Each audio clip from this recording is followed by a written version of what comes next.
Hi friends, welcome to Sam Ria channel, Hindi Big Boss 18, episode number 102. இன்னைக்கு எபிசோடோட highlight பார்த்தோம்னா ஷில்பா வந்து evict ஆகி போறாங்க. அதுதான் எபிசோடோட ஹைலைட்டே. இன்னைக்கு எபிசோட்ல பாத்தீங்கன்னா வேக்கப் சாங்கோட ஆரம்பிக்குது. வேக்கப் சாங்ல சும்மும் அவினாஷும் ரொம்ப சூப்பரா டான்ஸ் ஆடுறாங்க. அதாவது ஃபன்னியா டான்ஸ் ஆடுறாங்க. அந்த மொமெண்ட் ரொம்ப ஃபன்னியா இருந்தது. இப்போ வீட்டுல ஆட்கள் ரொம்ப கம்மியாயிட்டதுனால எல்லாரும் ஒன்னா உட்காந்து பேசிட்டு இருக்காங்க. இந்த வீடு நம்ம போன பிறகு என்ன ஆகும், எல்லாத்தையும் பிரிச்சு போட்டுருவாங்களா அப்படின்னு அந்த வீட்டை பத்தி பேசிட்டு இருக்காங்க. அப்போ பிக் பாஸ் திடீர்னு வந்து சும்மா கூப்பிட்டுட்டு, வாங்க உங்க எல்லாருக்கும் நான் வந்து ஃபுட் ரெடி பண்ணிருக்கேன் அப்படின்னு சொல்றாரு. பிக் பாஸ் அந்த வீட்டை பத்தி கொஞ்சம் எமோஷனலா பேசுறாரு. இந்த வீட்டுல வந்து உங்களோட துக்கம் சந்தோஷம் எல்லாத்தையுமே பார்த்துருக்கீங்க, உங்களை பத்தி நிறைய இடங்கள்ல நீங்களே அண்டர்ஸ்டாண்ட் பண்ணிருக்கீங்க. ஸோ இன்னைக்கு வந்து வீட்டுக்கு ஒரு புது கெஸ்ட் வர போறாரு. அவர் யாருன்னு பாத்தீங்கன்னா டைரக்டர் அண்ட் இந்த வீட்டோட டிசைனரும் கூடன்னு சொல்லிட்டு அவரை வெல்கம் பண்றாங்க. ஸோ இப்போ ஓம்ராக் வீட்டுக்கு வராரு. கண்டஸ்டன்டோட ரொம்ப ஜாலியா பேசுறாரு. முக்கியமா ஷில்பாவை பத்தி சொல்றாரு விவியன் கிட்ட. ஷில்பா வந்து ரொம்ப இன்னசென்ட். ஆக்சுவலி அவங்க நிஜமாவே உங்ககிட்ட சாரி கேட்கறாங்க. நீங்க வந்துட்டு அவங்களெல்லாம் கேமர் அது இதுன்றீங்க, அவர் அங்க அப்படிலாம் ஒண்ணுமே கிடையாது, ஷீ இஸ் வெரி இன்னசென்ட் அப்படின்னு சொல்லவும் விவியனும் எழுந்து போயிட்டு ஷில்பாவை கட்டி பிடிச்சிக்கிறாங்க. அப்புறம் வந்து அந்த கெஸ்ட் சொல்றாரு, இந்த வீட்டுல உங்க ஒருத்தருக்கு ஒரு ஸ்பாட் ரொம்ப பிடிச்சிருக்கும், ஸோ என்ன வந்து அந்த ஸ்பாட்டுக்கு கொண்டு போங்க. ஸோ என் கூட யார் ஃபர்ஸ்ட் வர போகுதுன்னு கேட்ட உடனே ஈஷா எழுந்து வராங்க. ஈஷாவை கூட்டிட்டு போயிட்டு ஏன் இந்த ஸ்பாட் ரொம்ப பிடிக்கும்னு கேட்டுட்டு ஈஷாவுக்கு ஒரு லெட்டர் ஹேண்ட் ஓவர் பண்றாங்க. அந்த லெட்டர் வந்து ஈஷாவோட அம்மா எழுதுனது ஈஷாக்காக. அந்த லெட்டர்ல ஈஷாவோட அம்மா, நான் உன்னை நினைச்சு ரொம்ப பெருமைப்படுறேன். நான் மட்டும் இல்ல, உங்க அப்பா அண்ணன் எல்லாருமே உனக்காக வெயிட் பண்ணிட்டு இருக்காங்க. வீட்டுக்கு வா, ட்ராஃபியோட வா. வெளியில என்ன நடந்தாலும் எப்படி போனாலும் நாங்க வந்து உன் ஃபேமிலி மெம்பர்ஸ் உனக்கு எப்பவுமே சப்போர்ட்டிவா இருப்போம் அப்படின்ற மாதிரி எழுதியிருந்தாங்க. இதை படிச்சுட்டு ஈஷா ரொம்பவே அழுதுட்டாங்க. அடுத்து அவினாஷோட ஃபேவரட் ஸ்பாட் எதுன்னு கேட்டுட்டு ஓம்ராக் கொண்டு போறாரு. அவினாஷோட ஃபேவரட் ஸ்பாட் வந்து ஜெயிலாம். ஏன்னா இந்த இடத்துலதான் அவர் தன்னை கண்டுபிடிச்சாராம். எல்லாருக்கும் வந்து நம்ம ஒரு த்ரெட்டா இருக்கோம் அப்படின்னு அங்கதான் அவருக்கு தெரிஞ்சிச்சா. இவங்கெல்லாம் நம்மளை பார்த்து பயப்படுறாங்கன்னு எனக்கு ரியலைஸ் ஆன இடம் அதுதான். அண்ட் ஃபர்ஸ்ட் வீக் நான் வெளியில போல, அப்போதுல இருந்து எனக்கு தெரிஞ்சிருச்சு, ஓகே நம்ம ஒரு ஸ்ட்ராங் பிளேயர் ஆயிட்டோம்னு சொல்லிட்டு. ஸோ எனக்கு ஸ்ட்ரென்த் கொடுத்த இடம் இது அப்படின்ற மாதிரி சொன்னாரு. ஸோ ஓம்ராக் அவினாஷ்கான லெட்டரை ஹேண்ட் ஓவர் பண்றாரு. அந்த லெட்டர்ல அவினாஷோட அம்மா தான் எழுதியிருந்தாங்க, நாங்க உன்னை நினைச்சு ரொம்ப பெருமைப்படுறோம், உன்னோட ஸ்ட்ராட்டஜி கேம் பிளே எல்லாமே வந்து எங்களை ஆச்சரியப்படுத்துச்சு. இப்போ உலகம் உனக்காக வெயிட் பண்ணிட்டு இருக்கு, வெளியில வா, ட்ராஃபியோட வா அப்படின்ற மாதிரி அவங்க அம்மா எழுதியிருந்தாங்க. இது முடிச்சுட்டு அடுத்த லெட்டர் பாத்தீங்கன்னா கரண்வீருக்கு தான் கொடுக்குறாங்க. கரண்வீரோட ஃபேவரட் ஸ்பாட் வந்து சோஃபா தான். ஏன்னா இங்கதான் நாங்க 4 பேர் உட்காந்து அடிக்கடி பேசுவோம், எங்க ஃப்ரெண்ட்ஸ் எல்லாம் உட்காந்து பேசுவோம் அப்படின்ற மாதிரி சொன்னாரு. கரண்வீர் போறதுக்கு முன்னாடி விவியனை கோத்து விட்டுட்டு போனாரு. விவியன் ரொம்ப நல்லா காஃபி போடுவாரு. அவர் காஃபி வேணுமா அவங்களுக்குன்னு கேட்டு கெஸ்ட்டுக்கு காஃபி எடுத்துட்டு வர சொல்லிட்டு போவாரு. இப்போ கரண்வீருக்கு லெட்டர் யார் எழுதியிருக்காங்கன்னா அவங்க அம்மா தான் எழுதியிருக்காங்க. நான் உன்னை நினைச்சு ரொம்ப பெருமைப்படுறேன்னு எழுதியிருந்தாங்க. அது மட்டும் இல்லாம நீ இந்த கேமை நல்லா ஃபன்னா அதே டைமுக்கு ரொம்ப ஸ்மார்ட்டாவும் பிளே பண்ணிட்டு இருக்க, ஸோ வீட்டுக்கு வா, ட்ராஃபியோட வா அப்படின்ற மாதிரி எழுதியிருந்தாங்க. இந்த லெட்டரை கரண் படிச்சுட்டு ரொம்பவே எமோஷனல் ஆயிட்டாரு. ஏன்னா அவங்க அம்மாவை ஆல்ரெடி ஃபேமிலி வீக்கு எக்ஸ்பெக்ட் பண்ணாரு, அது வரலன்றப்போ அவங்களோட லெட்டர் வந்திருக்குன்றது வந்து அவருக்கு ரொம்ப சந்தோஷமான விஷயமா இருந்தது. இதுக்குள்ள விவியன் காஃபி எடுத்துட்டு வந்து தராரு. அந்த பக்கம் பாத்தீங்கன்னா ஷில்பாவும் சும்மும் தூரத்துல இருந்து பார்த்துட்டு கரண் அழுறாரு அப்படின்னு சொல்லி பேசிட்டு இருக்காங்க. நெக்ஸ்ட் விவியன் போட்டு கொடுத்த காஃபியோடயே விவியனோட லெட்டரை படிக்கிறதுக்காக விவியனுக்கு பிடிச்ச ஃபேவரட் ஸ்பாட்டுக்கு போயிட்டாங்க. விவியன் தன்னோட ஃபேவரட் ஸ்பாட்டை பத்தி எக்ஸ்பிளைன் பண்றாரு. இங்க இருந்து பாக்குறதுக்கு வியூ ரொம்ப நல்லா இருக்கும், அது இல்லாம என் வைஃப் வரும்பொழுது நான் இங்கதான் இருந்தேன், இந்த இடத்துலதான் நான் அவங்கள பார்த்து அழுதேன் அப்படின்ற மாதிரி சொல்றாரு. இப்போ விவியனுக்கு ஒரு லெட்டர் கொடுக்குறாங்க, அது அவங்களோட வைஃப் தான் எழுதியிருக்காங்க. லெட்டர்ல உங்க ஜேர்னி ரோலர் கோஸ்டர் ஜேர்னி மாதிரி இருந்தது, உங்களுக்கு மட்டும் இல்ல எங்களுக்கும் தான், வெளியில இருக்க எங்களுக்கும் அதே ப்ரெஷர் இருந்தது, இருந்தாலும் நீங்க இந்த ஜேர்னியை நல்லபடியா கம்ப்ளீட் பண்ணிருக்கீங்க, உங்களை நினைச்சு எனக்கு ரொம்ப பெருமையா இருக்கு, உங்க பொண்ணுங்களும் ரொம்ப பெருமைப்படுறாங்க உங்களை நினைச்சு அப்படின்னு சொல்லி எழுதியிருந்தாங்க. உங்களுக்காக நாங்க ரொம்ப ஆசையா வெயிட் பண்ணிட்டு இருக்கோம், and I'm very proud to call you as my man அப்படின்னு சொல்லிட்டு ரொம்ப பெருமையா எழுதியிருந்தாங்க விவியனை பத்தி. ஸோ விவியனோட லெட்டர் படிச்ச கையோட உம்ராக் வந்து டாய்லெட் பார்க்கணும்னு சொல்றாரு. ஸோ வாஷ்ரூம்க்கு வராரு. அங்க பார்த்தா எல்லாமே கலைஞ்சி கிடக்கு. என்ன எல்லாரும் இப்படி போட்டிருக்கீங்க, யாருது இதுன்னு சொல்லிட்டு கேட்கிறாரு. ஏன்னா இது அவர் கிரியேட் பண்ண வீடு இல்லையா, ஸோ அந்த வீடை நீட்டா வைக்கணும்னு அவர் எதிர்பார்க்கிறாரு. ரஜத் அதுக்குள்ள அவரோட ஃபேவரட் ஸ்பாட்டான அந்த ஹார்ஸ் மேல உட்கார இடத்த நீட் பண்ணி வைக்கிறாரு உம்ராக் வரதுக்காக. ஸோ உம்ராகோட மேல உட்காந்து பேசுறாங்க. இப்போ ரஜத்க்கு லெட்டர் அவங்க அம்மா தான் எழுதியிருக்காங்க. அந்த லெட்டரை ஹேண்ட் ஓவர் பண்றாங்க.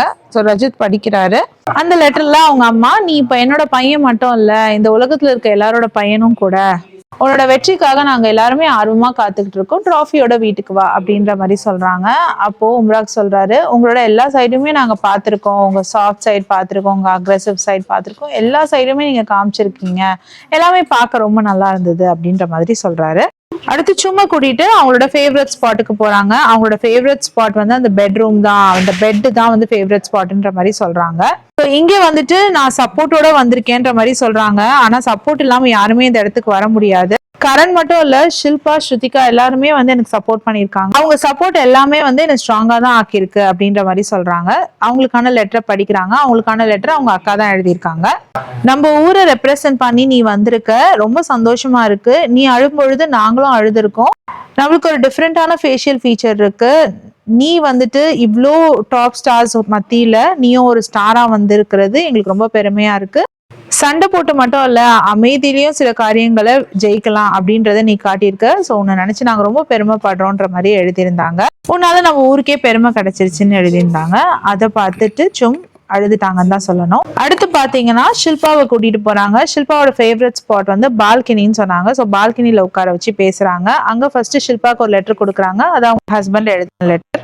அவங்க ஹஸ்பண்ட் எழுதியிருக்காரு, நான் இவ்வளோ ஒன்று மிஸ் பண்ணுவேன்னு எதிர்பார்க்கவே இல்லை, நான் ரொம்ப ஒன்று மிஸ் பண்றேன், ஃபுட் வந்து டேஸ்டா இருக்க மாட்டேங்குது, வீடா இல்லை, சீக்கிரமா நீ வீட்டுக்கு வா, நான் ட்ராஃபியோட வா அப்படின்ற மாதிரி எழுதியிருந்தாரு. இதை படிச்சுட்டு ஷில்பாக்கு கண்ல இருந்து தாரையா தண்ணி ஊத்திருச்சு. அதே டைமுக்கு உம்ராக் இன்னொரு லெட்டரையும் எடுத்து நீட்டினாரு. அது பிக் பாஸ் வந்து ஷில்பாக்கு கொடுத்தது. உங்க நாட்கள் வந்து இந்த பிக் பாஸ் வீட்ல முடிஞ்சிருச்சு, நீங்க இதோட வெளியே வரலாம், உங்களுக்கு நிறைய ஃபேன்ஸ் இருக்கலாம், நான் உங்க ஃபேன் அப்படின்ற மாதிரி பிக் பாஸ் எழுதியிருந்தாரு. ஸோ ஷில்பாக்கு இந்த பாசிட்டிவ் நோட்டோட இவங்க வெளியில வராங்க. உம்ராக் தான் வந்து ஷில்பாவை வெளியில கூட்டிட்டு வராங்க.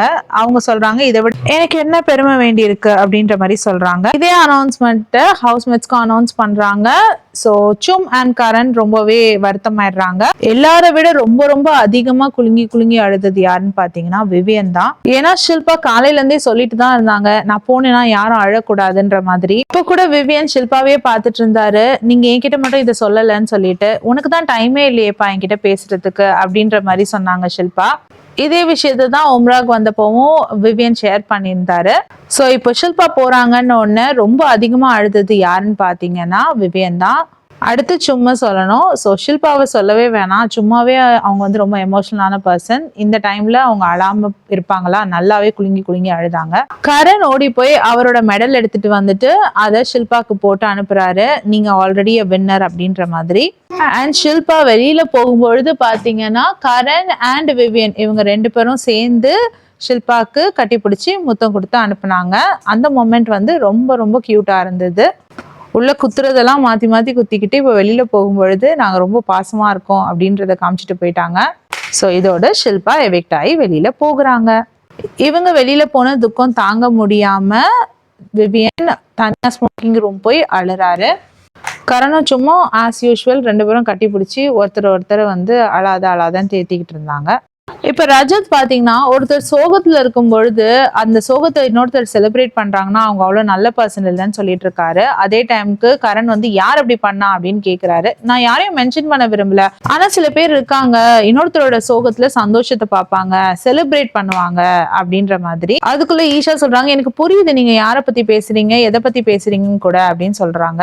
இப்ப ரஜத் வந்து ஆக்சுவலி கரண்வீரை பத்தி தான் பேசிட்டு இருக்காரு. ஆலிஸ் வந்துட்டு எவிக்ட் ஆகி போகும்பொழுது கரண் வந்து இங்க சிரிச்சிட்டு இருந்தாரு. ஸோ அதை தான் வந்து ரஜத் சொல்லிட்டு இருக்காரு. இப்போ பிக் பாஸ் வந்து நீங்களாம் தான் ஃபைனலிஸ்ட் அப்படின்னு அனௌன்ஸ் பண்றாரு. 6 பேர் உள்ள இருக்காங்க, 5 பேர் தானே ஃபைனலிஸ்டா இருக்க முடியும். இருந்தாலும் ஈஷாவையும் சேர்த்து சொல்லணும்ன்ற ஆசையில பிக் பாஸ் அவசரமா வந்துட்டு ஈஷா நீயும் ஒரு ஃபைனலிஸ்ட் அப்படின்னு சொல்லிட்டு போறாரு.